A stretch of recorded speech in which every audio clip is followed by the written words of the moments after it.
Everything seemed perfect that morning.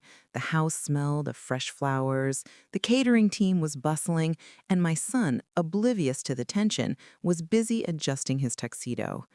Yet I couldn't shake the unease creeping up my spine.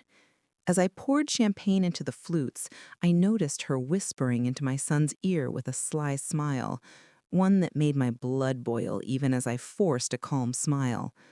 There was no way I could know what she was plotting, but instinct screamed at me. She was dangerous. Later, during the photos, she brushed past me, deliberately leaving a hint of her perfume lingering in the air, a faint, sickly sweet aroma that seemed to mark her territory. I kept my distance, pretending to help the photographer, all the while studying her movements. Every glance she threw, every word she uttered to my son was carefully calculated. And then, as if on cue, she dropped the first bomb without even trying to hide it. A mention of a secret from my past, something personal she had no right to know. I froze, heart pounding. She smiled, too innocent to be innocent. "I think everyone should know certain truths before vows are exchanged," she said casually. My mind raced. How did she find out?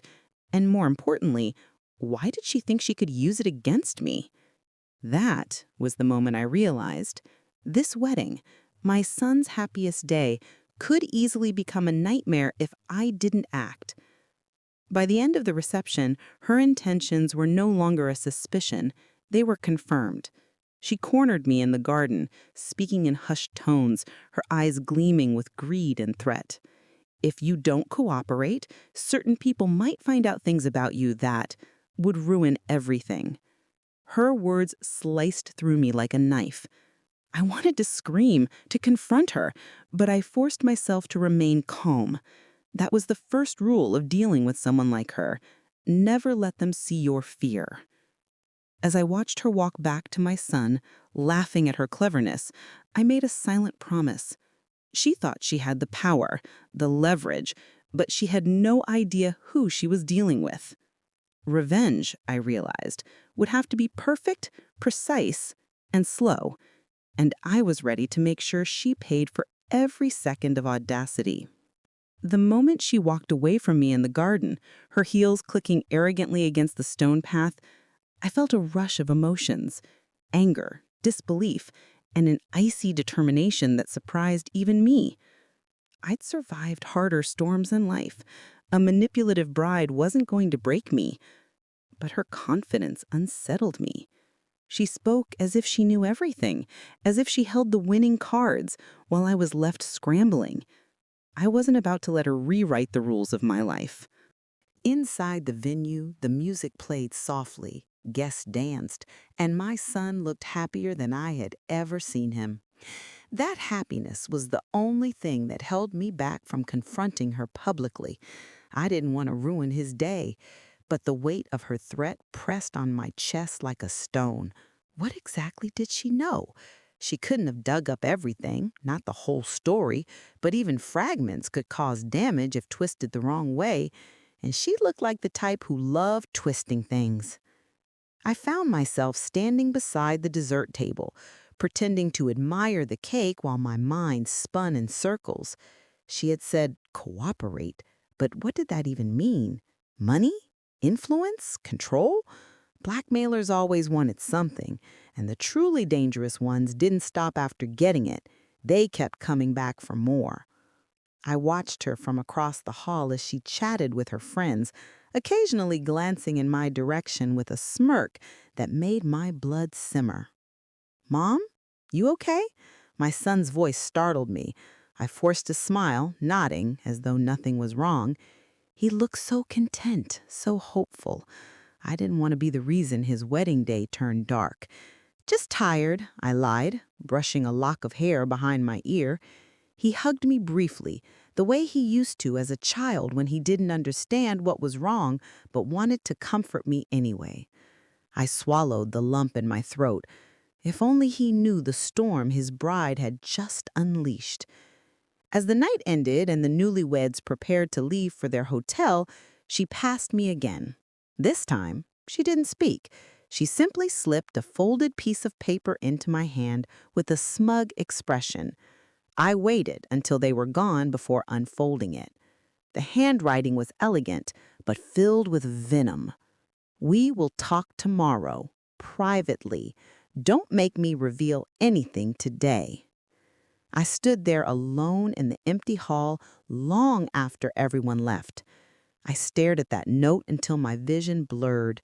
She thought she had me. She thought the fear she planted tonight would grow into obedience. She thought I'd submit. But she didn't understand one thing. I protect my family with everything I have, even if the threat comes from someone who just married into it. And tomorrow, she'd learn exactly what kind of woman she dared to challenge. The next morning, the house felt unusually quiet, as if even the walls knew what had happened the night before. I sat at the kitchen table, coffee untouched, staring at the folded note she had left. My mind replayed every detail: the laugh, the whispered threats, the smugness in her eyes. I couldn't let her control the narrative. I refused.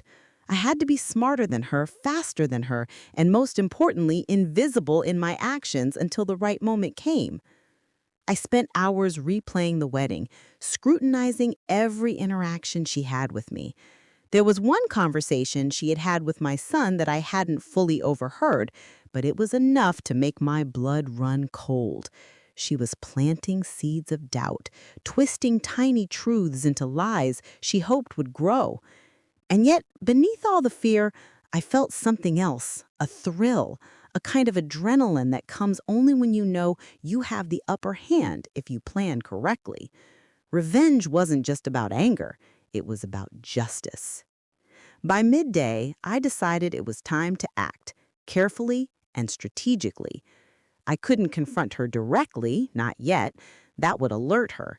Instead, I began documenting everything: her threats, her words, her actions at the wedding, photos, voice notes, even the folded note itself. Everything had to be recorded. When someone tries to manipulate you, facts are the most powerful weapon you can have, and I intended to wield them like a scalpel.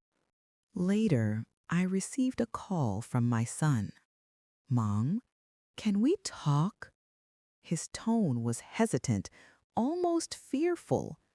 I realized she had probably started her subtle manipulation, whispering half-truths about me to make him doubt my intentions. I calmed myself and answered carefully, keeping my words neutral but firm. I didn't want him to see panic or fear. He had to trust me. Every step I took now was about control, patience, and timing. By evening, I had crafted a plan. It wasn't cruel, it was precise. Every move she had made against me would be mirrored, subtly, cleverly. I would expose her intentions, but in a way that left her scrambling while I stayed untouched. Revenge wasn't about making noise. It was about making her realize that she had underestimated me. And once she realized it, the fear she tried to instill would turn entirely against her. As I lay in bed that night, the city quiet around me, I felt a strange calm. The storm was coming, but it would hit her, not me. I closed my eyes, imagining the moment when she would understand that the power she thought she had was nothing. And in that silence, I whispered a promise to myself. She wouldn't just regret threatening me, she would regret ever thinking she could. She chose a cafe far from our neighborhood, quiet, discreet, the kind of place people visit when they don't want to be seen. I arrived 10 minutes early, claiming a corner table that gave me a full view of the room. My heart beat steadily, not with fear, but with the anticipation of a game I was finally ready to play. I wasn't meeting her as a victim. I was meeting her as someone who'd already planned her downfall. She walked in exactly on time, not a second late. That alone told me everything about her personality: controlling, calculated, desperate to appear in charge. She spotted me, flashed a honeyed smile that was too sweet to be real, and took the seat across from me. The scent of the same wedding day perfume drifted across the table, sickeningly familiar.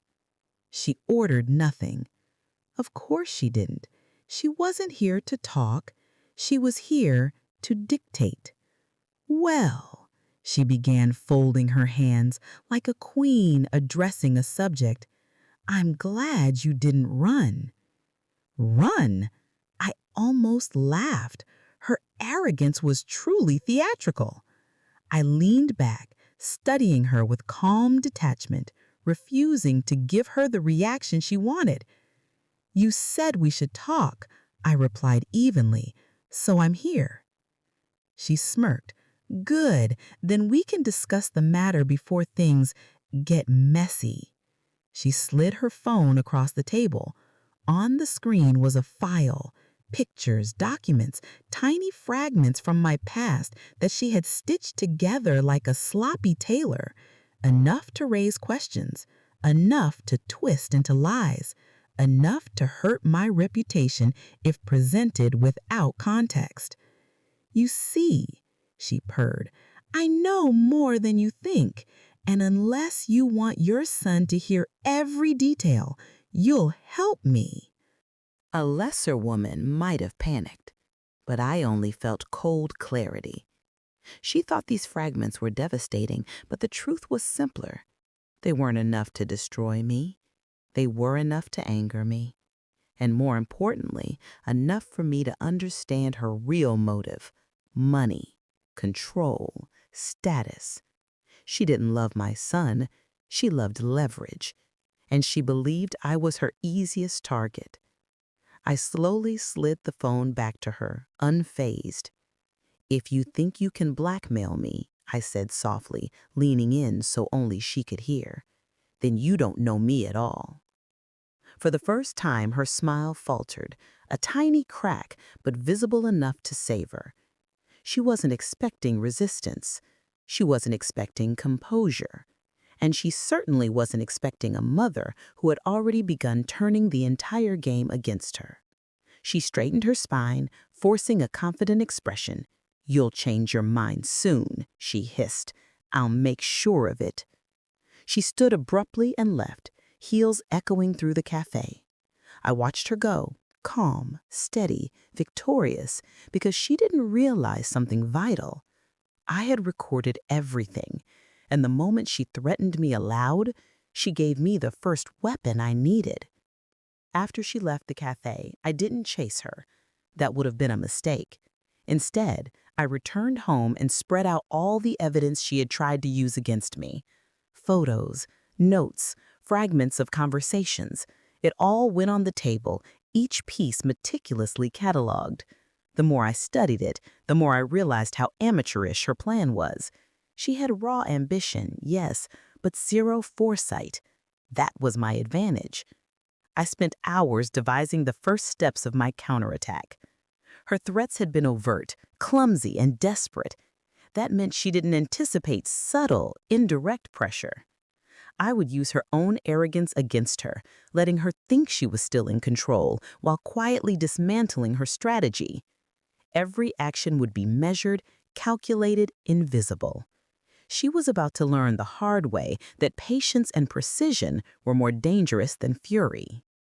The next morning, I created an anonymous email address and began sending small, targeted rumors to her social circles. Nothing illegal, nothing that could backfire, just enough to make people notice her erratic behavior. She thrived on appearances, on maintaining a flawless facade. And just like that, I planted the first seeds of doubt. Within hours, subtle ripples began to appear. People she knew started questioning why she seemed off. Meanwhile, I kept my interactions with my son neutral. I refused to speak of her threats, refusing to give her power over his perception of me. He had to trust me, even if he didn't understand the game I was playing. Protecting him was just as important as dismantling her lies. By evening, I had prepared another layer of my plan. I contacted a mutual acquaintance who had unknowingly witnessed one of her manipulative tactics at the wedding. I didn't reveal my identity. I simply allowed them to notice patterns, inconsistencies, and behaviors that reflected poorly on her.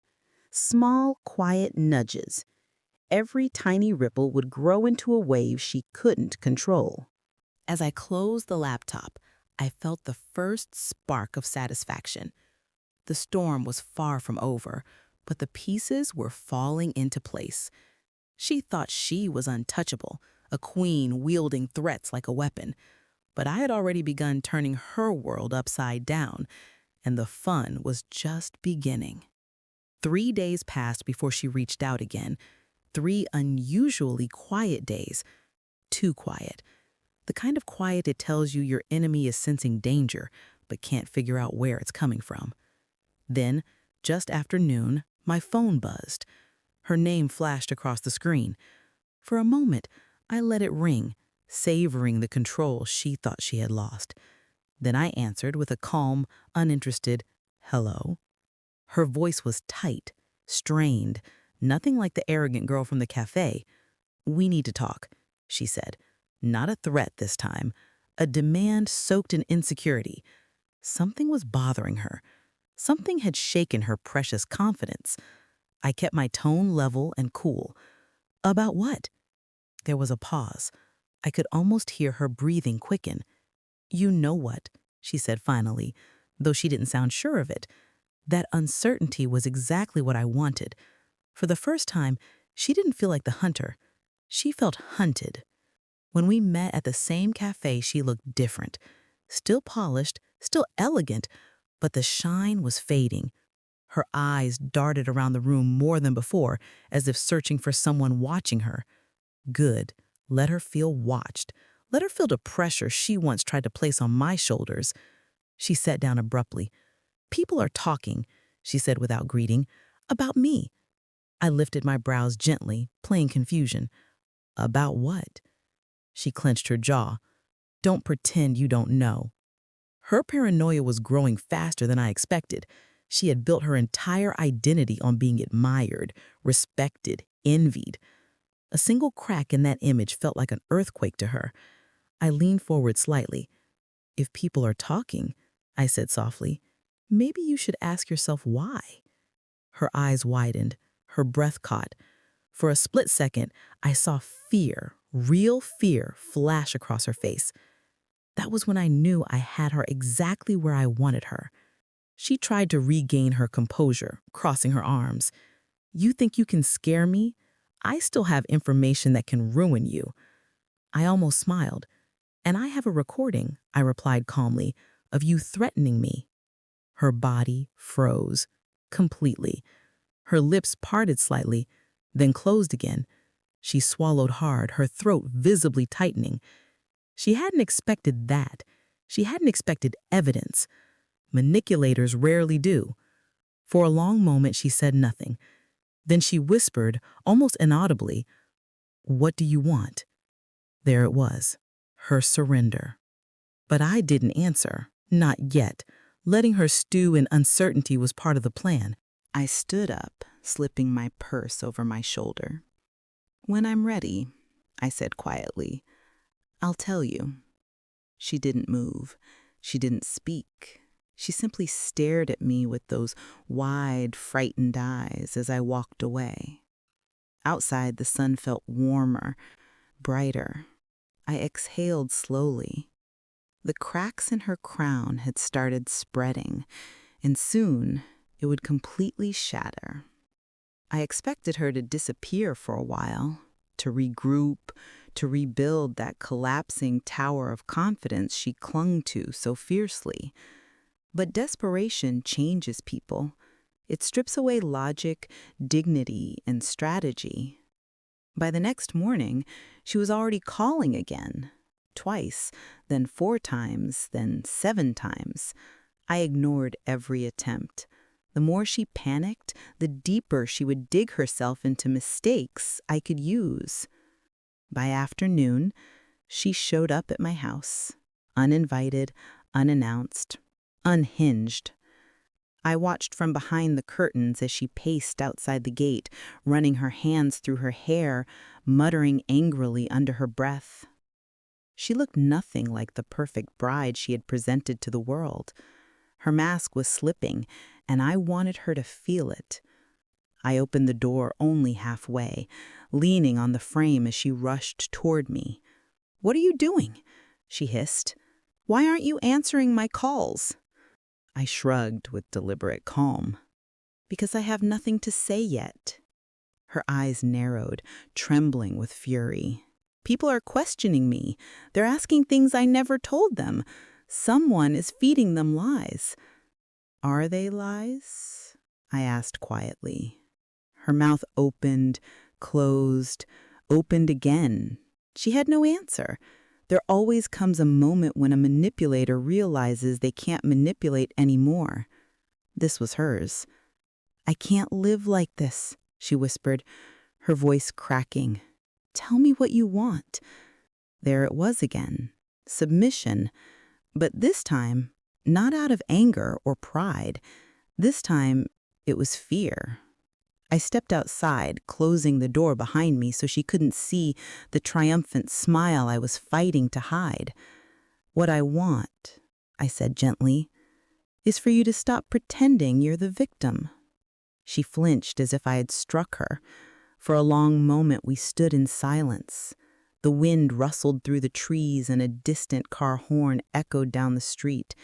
Everything felt still, as though the world itself was holding its breath, waiting for her next move. She bit her lip hard enough to draw blood. I saw it, a spark of anger burning behind her fear. And I knew she was about to lash out. "You think you've won?" she whispered, stepping closer. "You haven't. I can still destroy everything for you. For your son, for your family. You're not untouchable." I leaned in just enough to meet her eyes. "Neither are you." She froze. Her breath hitched, and for the first time, she stepped back. She left without another word, her footsteps uneven, her shoulders trembling. I watched her go, knowing exactly what had happened. Her desperation had replaced her confidence, and her fear had replaced her arrogance. That made her dangerous, but also predictable. And predictable enemies are the easiest to destroy. Her threats that day lingered in my mind, not because I feared her, but because I knew desperation often pushes people toward reckless decisions. And reckless people make mistakes. That was precisely what I needed. But to push her far enough, I knew I had to escalate, quietly, strategically, invisibly. That night, I sat at my desk and pulled out the folder of information I had been gathering like a slow-burning fuse. Every inconsistency, every lie she had told my son, every carefully hidden financial trail. It was all there. She had always been careful with her image, but careless with the truth. People like her always were. They never think anyone is paying attention. But I had been, long before the wedding. The next morning, I paid a visit to someone she never expected me to talk to. Her employer. Not directly, of course. I wasn't foolish enough to reveal myself. Instead, I emailed them anonymously with a concern about a potential conflict of interest and a discrepancy in her resume. Nothing too aggressive, just a gentle nudge. Her job wasn't my goal. Her stability was. If that began to crumble, everything else would follow. By afternoon, I saw the first ripple. She posted a cryptic message on social media, something vague about fake people and hidden enemies. It was a perfect sign. She was losing control and she wanted sympathy. But sympathy was the last thing anyone offered.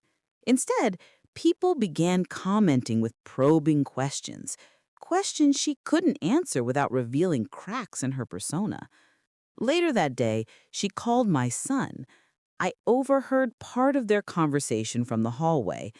Her voice sounded fragile, high-pitched, panicked. She was telling him she felt unsafe, that someone was trying to ruin her life. My son, bless his heart, tried to comfort her. He had no idea she brought this upon herself. I stayed silent, refusing to interfere. This wasn't the time to reveal anything. He needed to see her unravel with his own eyes. That evening, she sent me a message, a long, frantic paragraph accusing me of turning people against her, threatening to expose me for things I never did, and insisting she knew everything. I read it slowly, smiling at the desperation that seeped through every word. Then I replied with a single sentence. "You seem stressed. Maybe you should take a step back." She didn't respond after that, but I knew she wasn't done, and neither was I. The first major move had been made, and she felt it. The ground beneath her was shifting. She just didn't know how deep the cracks would go or how far the fall would be. By the third day after my first move, the signs were everywhere. She had always prided herself on maintaining the perfect image, but now the facade was slipping like paint in the rain.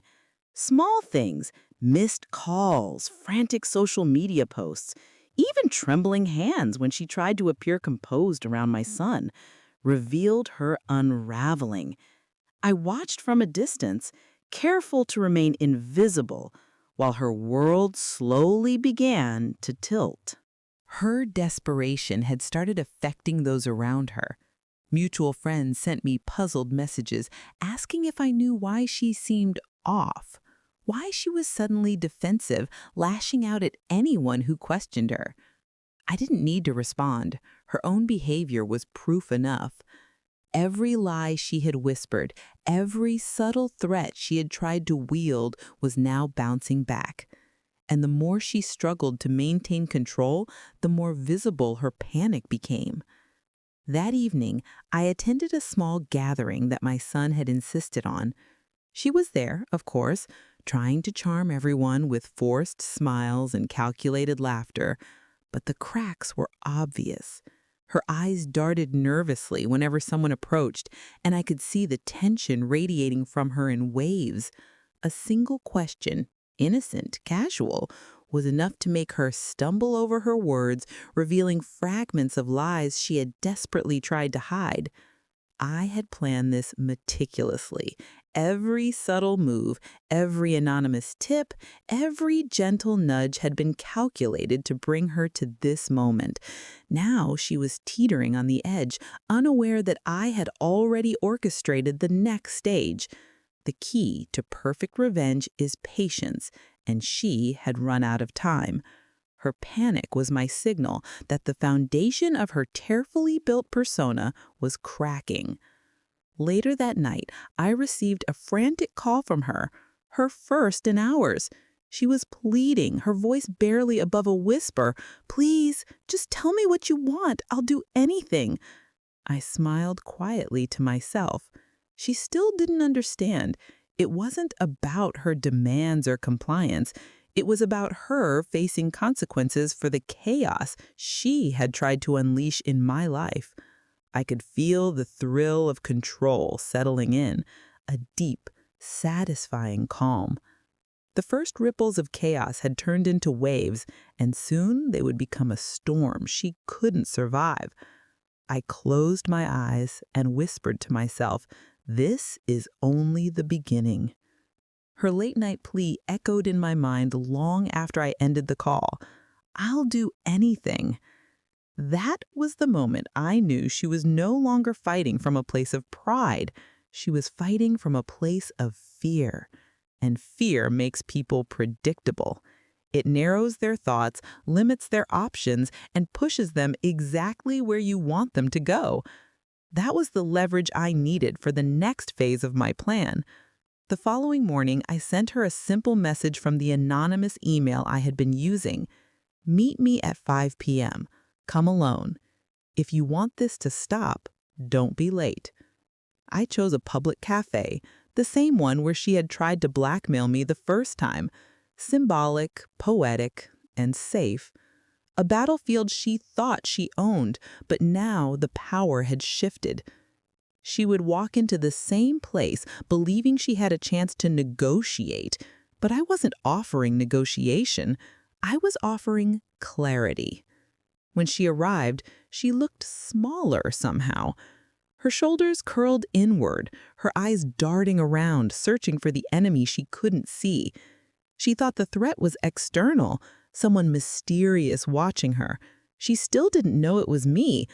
I sat 2 tables away, hidden behind a dividing screen, able to study her through the reflection in the window.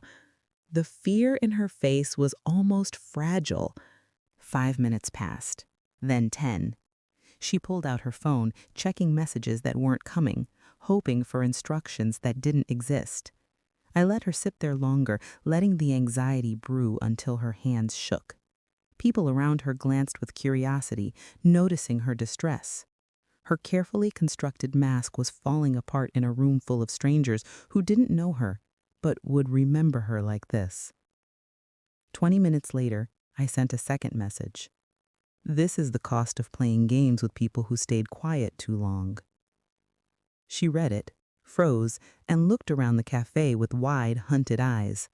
I watched her chest tighten, her breathing quicken.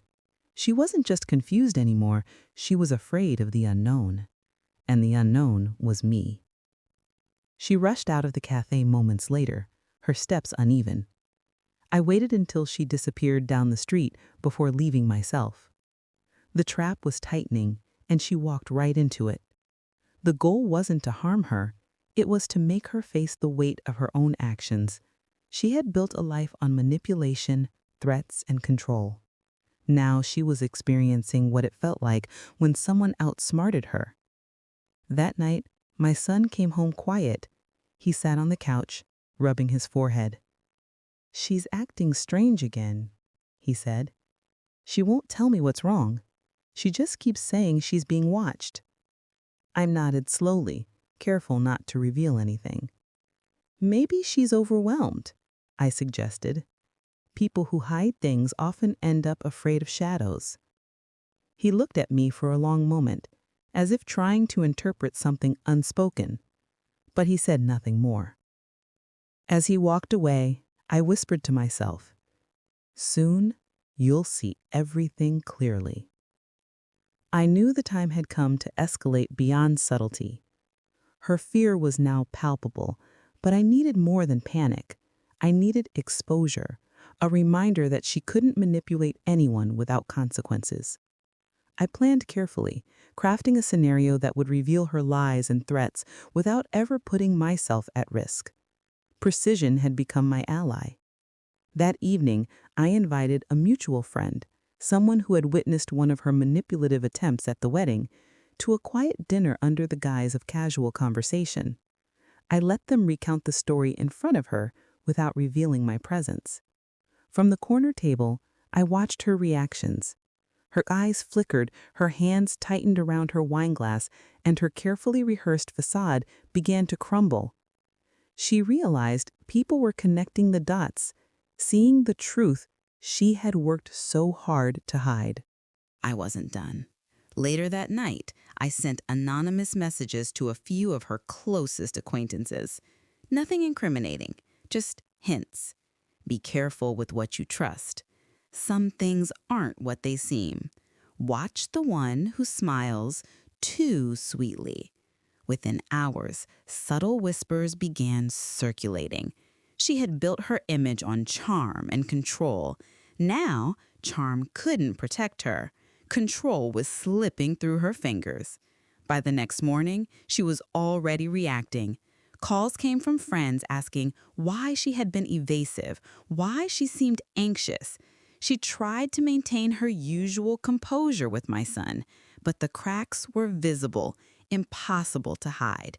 She couldn't lie her way out of this anymore. Every interaction was tainted by doubt, and every glance carried suspicion. I realized then that true revenge doesn't come from confrontation. It comes from watching the threads unravel, letting someone's own actions become the instrument of their downfall. She was unraveling herself. She had sown chaos in my life, but now that chaos was reflecting back at her in real time. That night, as I reviewed my notes, I smiled quietly. Each small move had led to this moment. The first strike of lightning had hit, and the storm was only intensifying. She would soon wish she had never underestimated me, never dared to threaten a mother who had been silent far too long. I woke the next morning with an unusual calmness, like the morning after a storm, when the air still smells of electricity. I knew she hadn't slept. I could feel it in the silence of the house when I stopped by to drop off something for my son. Stress has a sound, a scent. Hers clung to the walls like humidity before a downpour. She appeared on the staircase, makeup imperfect, hair loosely tied, eyes red despite her attempts to hide it. That alone told me everything. She was unraveling at a pace even I hadn't predicted. She forced a smile, thin, strained, rehearsed. "Did you need something?" she asked, her voice slightly hoarse, as if she had spent half the night arguing or crying. Maybe both. I handed the package to my son and observed the way she hovered behind him, pretending to be supportive, pretending to be unaffected. But her shoulders trembled slightly with every breath. The whispers had reached her, and they were working faster than I expected. She kept glancing at her phone, as if waiting for another message, another accusation, another reminder that she was losing grip. It was beautiful in a dark, poetic way, seeing a manipulator trapped in the web she wove for others. Later that day, I received a call from one of her closest friends. They were confused. Apparently, she had snapped at them, accusing them of talking behind their back, of spreading rumors. She had always prided herself on her composure, on being the classy one, the well-mannered bride who charmed every room she stepped into. But now she was lashing out at the wrong people, isolating herself one outburst at a time. I merely listened, offering no opinion. Silence is the best fertilizer for suspicion. But what truly surprised me was what happened that evening. My son came to visit. Not with anger, not with questions, but with worry. "Mom," he said quietly, "I think something's wrong with her." His voice cracked slightly, the way it used to when he was a child, lost in a world too big for him. I wanted to comfort him, to pull him into a hug and tell him everything would be fine. But I couldn't. Not yet. Instead, I softened my expression. "What makes you say that?"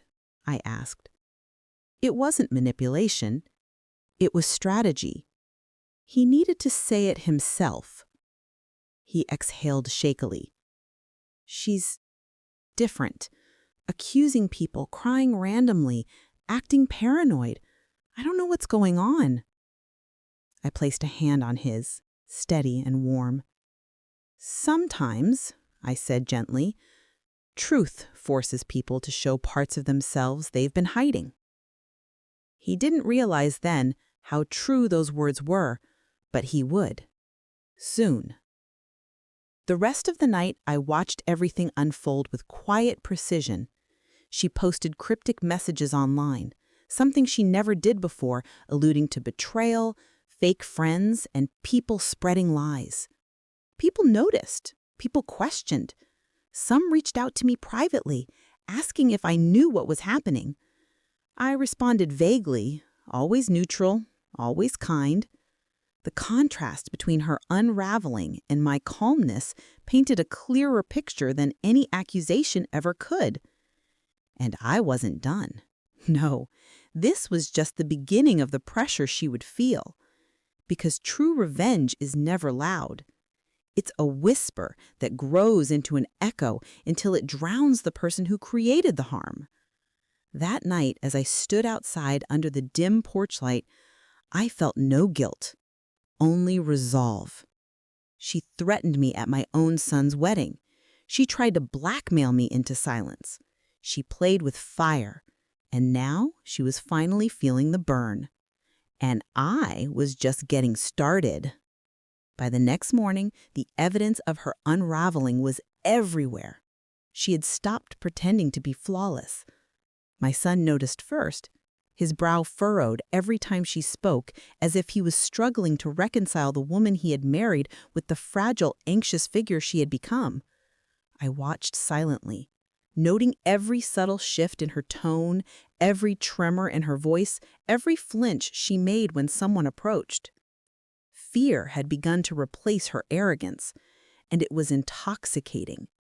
Her calls had become almost constant, scattered, frantic. At first I ignored them all, letting her spiral into confusion. But when one came at 2 a.m., I decided to answer, not to negotiate, but to make her realize she was losing control. "What do you want now?" I asked, my voice calm and deliberate. Her voice shook. I, I just, I don't know. Everything's falling apart. People are talking." Everyone's talking, and it's all happening because of you. I didn't respond immediately. Silence is a dangerous weapon. She could hear it, and it made her more frantic, more raw. "You think I'm scared?" she finally hissed. "You should be," I said softly. By the end of the day, her panic had begun affecting her behavior in public. I watched from a distance as she interacted with friends and family, too rigid, too reactive, always scanning the room for threats that didn't exist. The confident, manipulative bride who had once cornered me at the wedding had been replaced by someone unsure of her own shadow. Every misstep she made was a thread I could pull, weaving her downfall one strand at a time. That evening, I carefully orchestrated the next step. I sent an anonymous message to one of her close associates. "Be aware. Not everything is as it seems. Someone is watching closely." It wasn't direct and it wasn't incriminating, but it planted the seed of doubt. She didn't know who was behind it, and that uncertainty would eat at her. By nightfall, she had begun confiding in people she barely knew, seeking validation, seeking reassurance, and most importantly, exposing herself further. I had created a situation where her own desperation was doing the work for me. She was crumbling, not because I struck at her, but because she had never faced consequences for her manipulations, and now she was forced to confront reality alone. As I watched her from a safe distance, I felt a wave of satisfaction. Her arrogance had blinded her. Her threats had made her bold. And now, that same boldness had become the chains that bound her. I knew one thing for certain. The next phase would be even more devastating. Panic alone wasn't enough. She needed a wake-up call that would make her regret every action she had taken against me. And I was ready to deliver it. The next 48 hours unfolded like a psychological thriller, except I wasn't the victim this time. I was the narrator, the architect, the one watching everything from a vantage point she never expected me to claim. And she was slipping deeper into a chaos she couldn't navigate. My son called me early that morning. His voice carried exhaustion, the kind that comes from being pulled in too many directions at once. "Mom, she had a breakdown last night." I listened, my heart steady. "What happened?" She kept saying people were after her, that someone was trying to expose her lies. I don't even know what lies she's talking about. There it was, the first visible fracture between them. I didn't push him. I didn't inquire. I simply let his own confusion deepen. "Maybe she's overwhelmed," I said gently, offering him comfort without interfering. The key was to let him see the truth at his pace. If I rushed it, he might defend her. If I stayed patient, he would uncover her deceptions himself. And she was making it extremely easy. By noon, rumors had already reached me from sources I didn't even expect. Her coworkers noticed she was snapping at clients, making mistakes she never made before, even forgetting basic instructions. The woman who once prided herself on being perfect was barely holding herself upright. But the real turning point came later that afternoon. I was at a cafe when I spotted her through the window across the street. She wasn't alone. She was pacing frantically, phone clutched in her hand, her movements jittery like someone bracing for an attack. When the call finally connected, she began talking so loudly the people around her turned to listen. "I know someone is watching me," she snapped into the phone. "I know it. I can feel it. Stop telling me I'm overreacting." Her voice cracked, and she pressed her trembling fingers to her forehead. She ended the call abruptly and sank onto a bench, breathing heavily, her composure shattered beyond repair. I took a slow sip of my coffee. Everything was unfolding beautifully. Later that evening, I made my next move, but it wasn't an attack, not directly.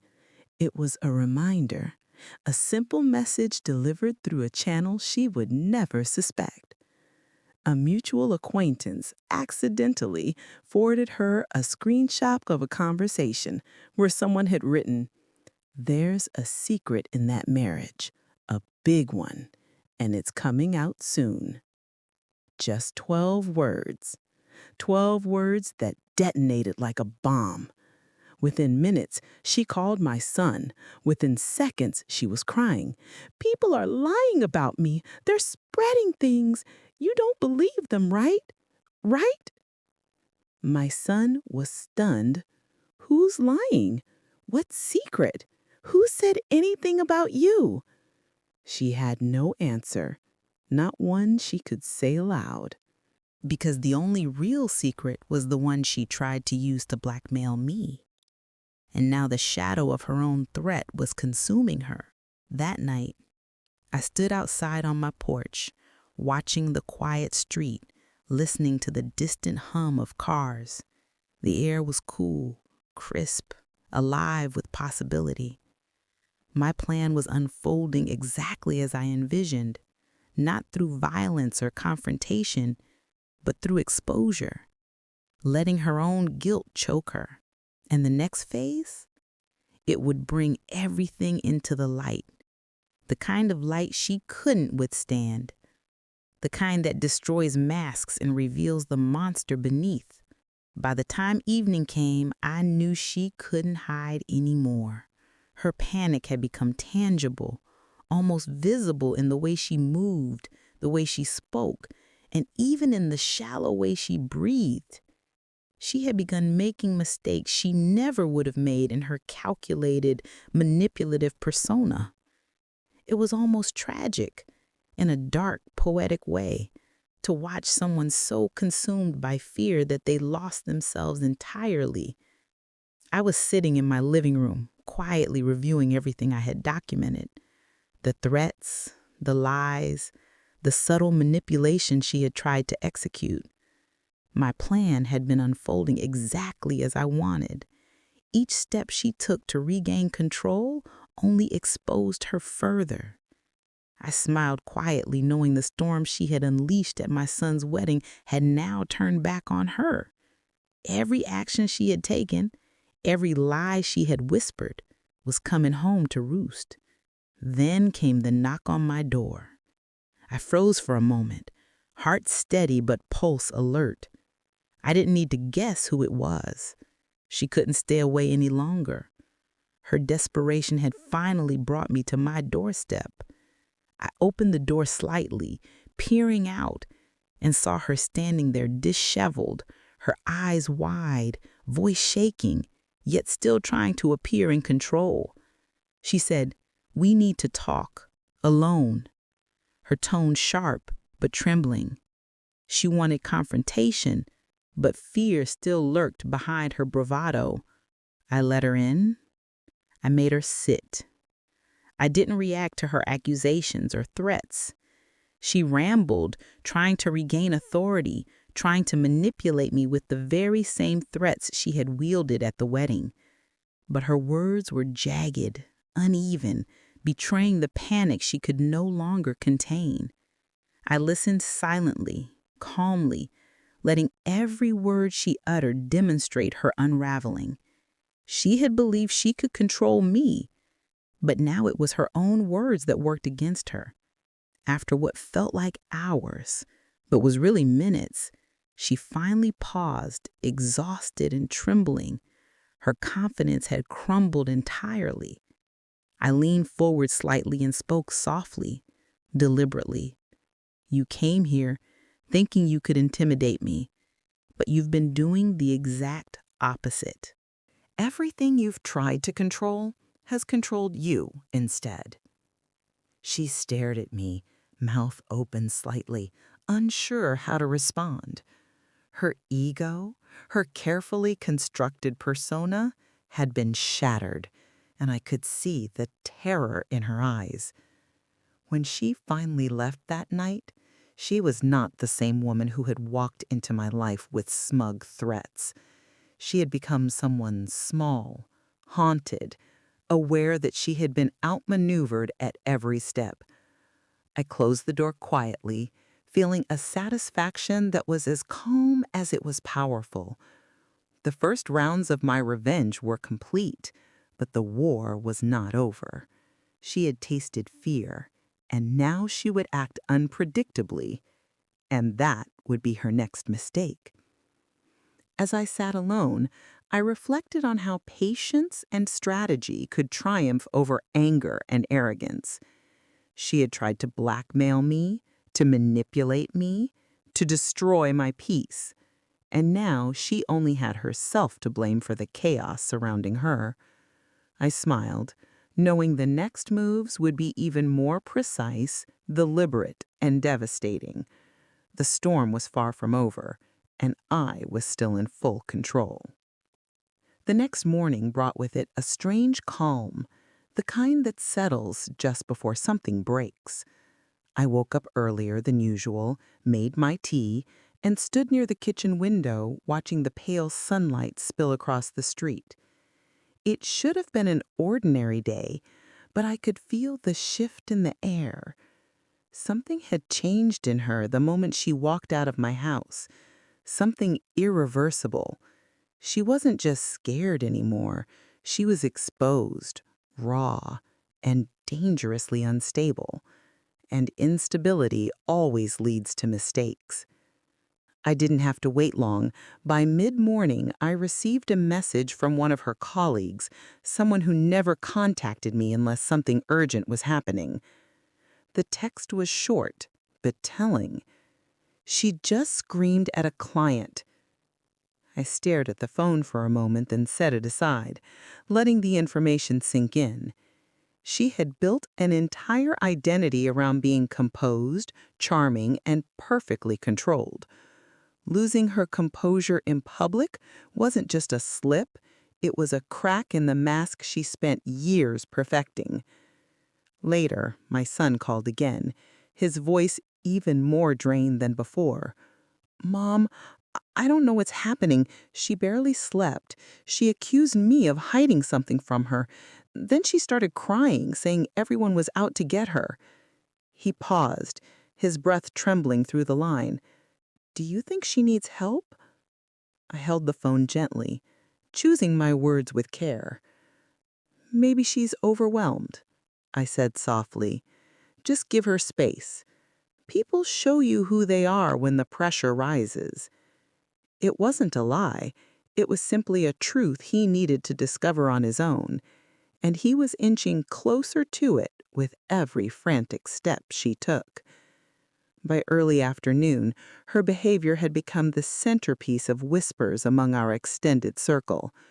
Friends who once praised her elegance were now wondering why her eyes looked hollow. why her voice quivered, why she flinched whenever someone addressed her too suddenly.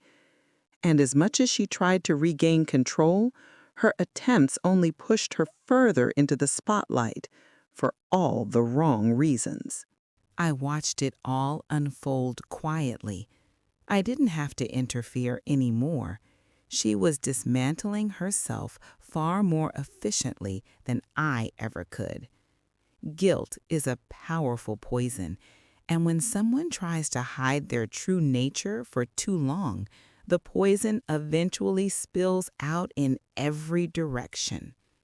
Her paranoia had taken over. She had begun calling people at odd hours, asking strange questions, doubting their loyalty. Her social facade was slipping, not gradually, but in large, unmistakable pieces. That evening, I stepped outside for a walk, enjoying the cold air brushing against my skin. Across the street, I noticed her car slowly pulling out of her driveway. She was gripping the steering wheel tightly, her eyes darting around as if she expected someone to chase her. She wasn't even aware of me standing there in the shadows. In that moment, it became clear. Her fear wasn't about me anymore. It was about losing everything she had fought so hard to control. Her image, her influence, her marriage. All of it was slipping away, and she could feel it. As she drove off, her taillights fading into the dark, I realized something crucial. She wasn't just panicking. She was reaching the point where she might lash out blindly at anyone, desperate to reclaim a sense of power. Desperate people make reckless choices, and reckless choices lead to revelations no mask can hide. The next stage of my plan didn't require aggression, only patience. She had lit the fire herself. All I needed to do now was let it burn. It didn't take long for her desperation to reach my son directly. That evening, as he returned home from work, I could see the tension in his shoulders and the worry in his eyes. She had cornered him earlier that day, demanding answers, questioning his loyalty, accusing him of keeping secrets she had no right to demand. He was visibly shaken, exhausted from the mental tug-of-war she had imposed. I knew this was the moment where her unraveling would begin to impact the people closest to her, and that was exactly what I wanted. I waited until she left the room before I spoke to him. "She's trying to manipulate you," I said softly, choosing my words carefully. "She's desperate, and desperation makes people act irrationally. You need to stay calm and observe." His eyes searched mine for reassurance, hoping for a solution I could not give outright. I squeezed his hand gently, letting him feel my confidence. Confidence is contagious, and I needed him to see her true nature without me saying it directly. Later that night, she returned, again unannounced. Her eyes were wild, her posture aggressive, but there was a tremor beneath the surface that betrayed her fear. She demanded answers, yelling at my son about what I had supposedly told him.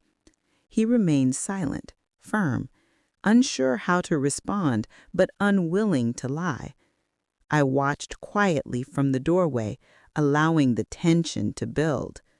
This confrontation was not about the words exchanged. It was about the power shift. She no longer controlled the room. She never would again. Her frustration grew as she realized he wasn't responding the way she expected. Every question she fired, every accusation she hurled only highlighted her instability. I finally stepped forward, calm and deliberate, letting my presence anchor the situation. "You're chasing shadows, and the more you try to control, the more obvious your fear becomes. She froze, her eyes darting between the two of us, recognizing for the first time that she was no longer the one in control. The confrontation ended with her storming out, slamming the door behind her. The sound echoed through the house like a punctuation mark at the end of a sentence. I exhaled slowly, feeling a wave of satisfaction. The pieces were aligning perfectly. She had revealed her desperation. She had shown her instability, and she had lost control over my son. All of this, carefully orchestrated, had unfolded without me lifting a hand or raising my voice.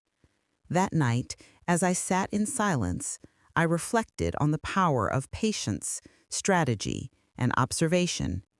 She had tried to manipulate me, to threaten me, to impose her will. And now, by letting her act on her own panic, she was dismantling herself piece by piece. The next steps would require finesse, subtlety, and timing. But the foundation was set. Her mask had cracked, and the truth was ready to shine through. By the next morning, I knew the situation had reached a critical point.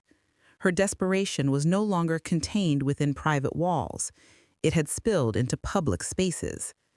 Mutual acquaintances had started noticing her erratic behavior, whispers traveling faster than she could respond. She had built her life on appearances, on the illusion of control, and now that illusion was crumbling in broad daylight. Watching her stumble in the spotlight was a spectacle I had orchestrated with precision. It began with small, subtle things. Friends and neighbors began commenting on her unusual social media posts. Cryptic, frantic, sometimes incoherent. Some asked questions publicly, wondering if she was okay. Every post she made in an attempt to clarify herself only made her look more unstable. Every denied accusation only drew attention to the inconsistencies she had tried so hard to hide. I stayed in the background, observing the chaos unfold without a single intervention. Later, a mutual acquaintance reached out privately, worried. She had confronted them about rumors, about secrets, about lies supposedly being spread, but in the process, she had revealed more about herself than anyone else could. She had become a self-destructing bomb, exposing her manipulations and threats for all to see. It was remarkable how quickly arrogance and desperation can become one's undoing. By afternoon, my son informed me she had tried to corner someone at work, demanding they provide proof of the accusations circulating. That confrontation had ended with her being politely escorted out. Her composure, so vital to her facade, had vanished entirely.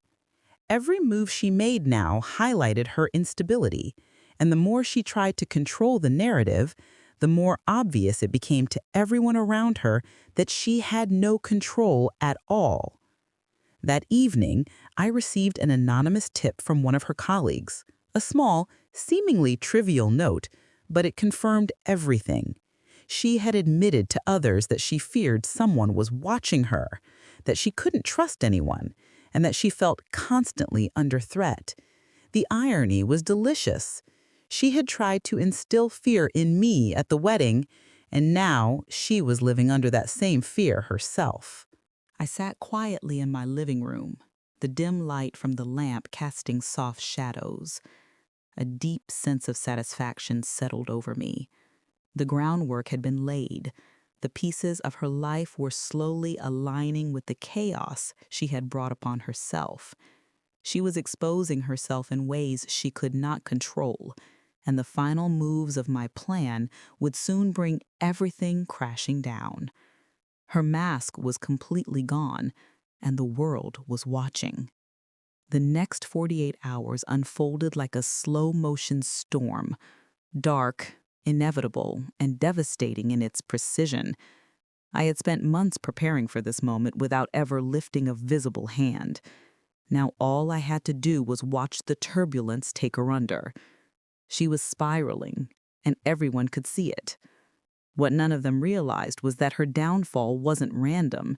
It was the consequence of every lie she'd told, every manipulation she'd weaponized, every threat she'd whispered in the shadows.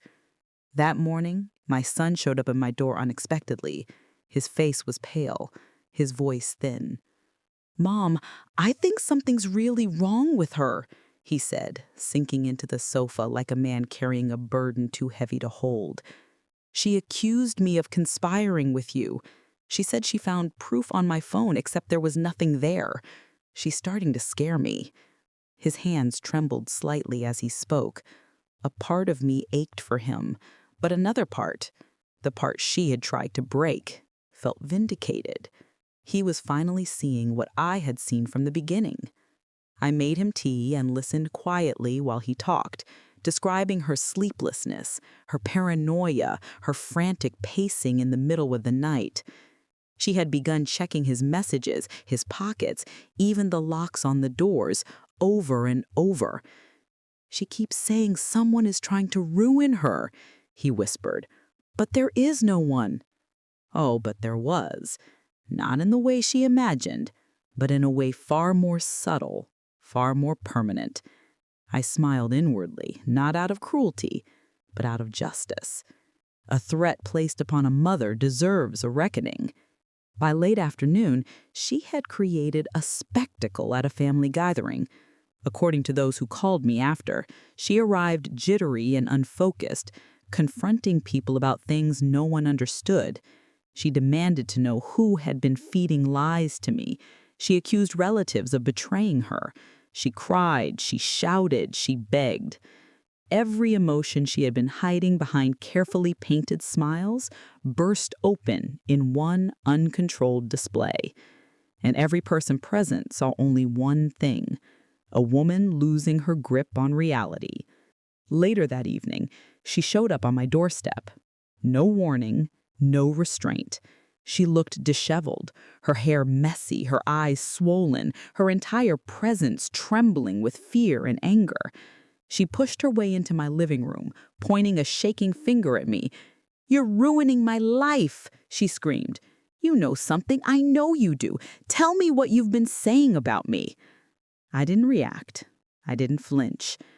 I simply watched her unravel in front of me. It was remarkable how quickly power can shift when truth stands quietly in the presence of chaos. I let her speak, let her exhaust every accusation until her voice cracked.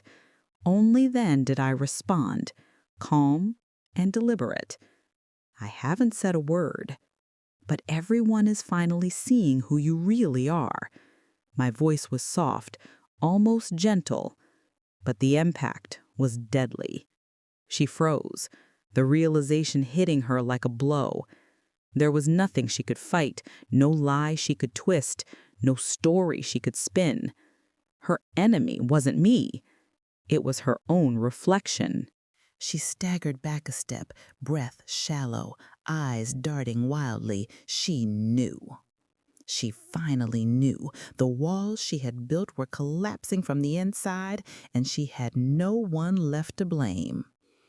She left my house without another word, stumbling out into the darkness like a shadow fleeing from its own shape. I closed the door behind her, inhaling deeply. The end was near. Her final mistake was still ahead, and all I had to do was wait. Her downfall was no longer in my hands, it was in hers. I could feel the tension building long before anyone else noticed. Even though the music played softly in the background of the wedding hall, every sound felt sharpened like glass under my feet. After the bride's threat, something inside me had shifted, quietly, dangerously. I wasn't just a mother anymore. I was a woman preparing for a war she never wanted but could no longer avoid. Over the next few hours, I watched her carefully. She laughed too loudly, touched guests too theatrically, and stayed glued to my son with a possessiveness that almost felt staged. I wondered how no one else sensed the darkness beneath her polished smile. Maybe weddings blinded people. Maybe love did.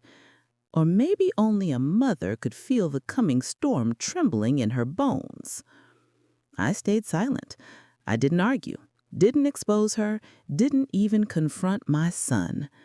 Instead, I memorized her patterns, the way she lingered near the gift tables, how her eyes hovered over certain people, and how she whispered things behind closed doors. The more I observed, the clearer it became. Her blackmail was only the beginning. She wanted control, complete control. But she made one fatal mistake. She underestimated the quiet woman in the background. While she played her games, I started preparing mine, discreetly, strategically. Every word she said, every lie she breathed, every secret she tried to hide, I tucked each piece away like ammunition. Revenge doesn't come from rage. It grows from patience. And patience is something I've mastered. And in that crowded hall, under golden lights and smiling faces, I made a silent promise. She would regret ever thinking she could destroy my family. The day of the final confrontation arrived quietly, almost imperceptibly. She didn't know it yet, but her world was about to collapse completely. I had let her unravel publicly, watched her paranoia consume her, and now all the pieces were in place.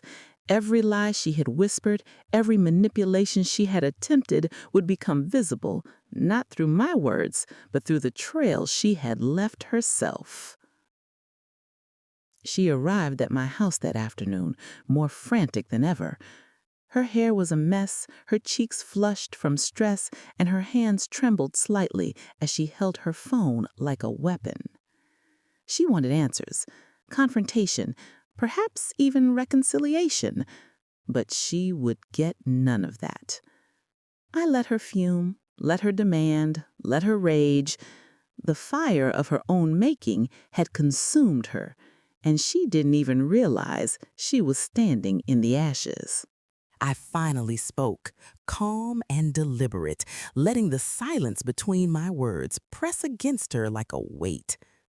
Everything you tried to hide, everyone is seeing it now. Your threats, your lies, your attempts to control my son and me, they're all out in the open. And the worst part? I paused, letting the suspense sink in. You can't undo it. Her wide eyes were the only response. She realized, perhaps for the first time, that she was powerless. Then came the subtle reveal, the evidence I had collected.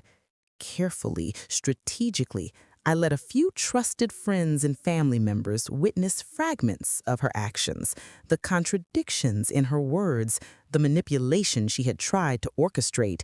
No one needed convincing. Her own behavior spoke louder than any proof I could have shown. She tried to argue, to deny, to defend herself, but every lie she uttered only highlighted the cracks in her facade. The room became quiet, the kind of heavy silence that follows the realization of a truth too long denied. When she finally left, it was clear she had lost everything she thought she could control. Her image, her influence, her threats, they had all collapsed under the weight of her own actions. And as I closed the door behind her, I finally allowed myself to exhale fully. The storm I had quietly orchestrated had reached its peak, and justice, served without rage but with patience, had been completed.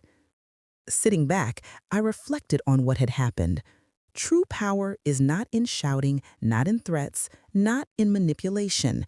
It's in quiet observation, patience, and allowing the consequences of actions to speak for themselves.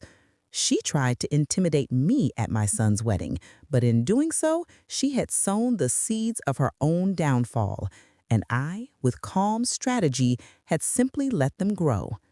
If there's one lesson I hope readers take from my story, it's this: never underestimate the quiet ones, the patient ones.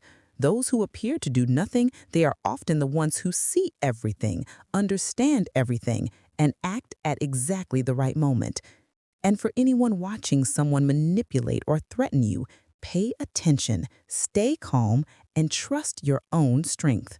Revenge isn't always loud, but when it's precise, it can be unstoppable.